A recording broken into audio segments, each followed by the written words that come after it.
дар вохӯрӣ кормандони асосӣ ва муваққатии марказ аз ҷумла роҳбарони марказҳои имтиҳонӣ ва намояндагони ваколатдор иштирок карданд. Дар оғоз директори Маркази миллии тестӣ назди президенти ҷумҳурии Тоҷикистон Ҷаъфарзода Сабзалӣ Файзалӣ дар бораи ҳадафи асосии вохӯрии мазкур суханронӣ намуда қайд кард, ки яке аз масъалаҳои калидие, ки ҳар сол дар арафаи баргузории имтиҳонҳои марказонидашудаи дохилшавӣ ба он таваҷҷӯҳи махсус зоҳир мегардад, масъалаи пешгирии ҳама гуна амалҳои ғайриқонунӣ ва омилҳои коррупсионӣ мебошад. иброз доштанд, ки ҳадафи асосии татбиқи низомии имтиҳонҳои марказонидаи дохилшавӣ аз рӯзҳои нахустини таъсиси он маҳз таъмини шаффофият, баробарӣ аз байн бурдани омилҳои субъективӣ дар ҷараёни қабули довталабон ба муассисаҳои таҳсилоти касбӣ буд. ҷои таъкид аст, ки таҷрибаи солҳои гузашта нишон медиҳад, ки ҳамоҳангию ҳамфикрии фаъолияти Маркази миллии тестӣ бо Кумитаи давлатии амнияти миллӣ, Вазорати корҳои дохилӣ, Прокуратураи генералӣ, Агентии назоратии давлатии молиявӣ ва мубориза бо коррупсия ва дигар сохторҳои масъул барои таъмини шаффофият ва пешгирии ҳуқуқвайронкуниҳо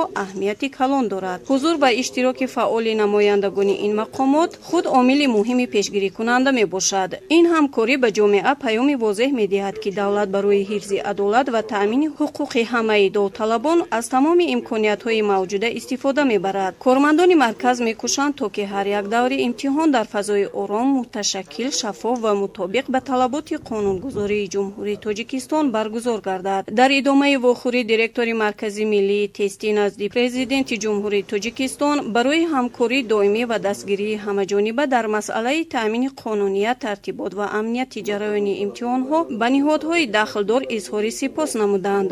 сипас имрӯз метавон бо итминон гуфт, ки татбиқи ин низом барои таъмини принсипҳои адолат, шаффофият, баробарии имкониятҳо ва интихоби воқеан сазовори довталабон барои таҳсил дар муассисаҳои таҳсилоти миёна ва олии касбӣ заминаи устувор фароҳам овардааст. дар анҷом намояндаи Агентии назоратии давлатии молиявӣ ва мубориза бо коррупсияи ҷумҳурии Тоҷикистон суханронӣ карда, кормандони муваққатии марказҳои имтиҳониро барои риояи комили тартиби муқарраргардидаи имтиҳонҳо, набаромадан аз чаҳорчӯбаи қонунҳои амалкунанда, муқовимат ба ҳама гуна амалҳои коррупсионӣ ва пешгирӣ аз онҳо ва амсоли ин таъкид намуд.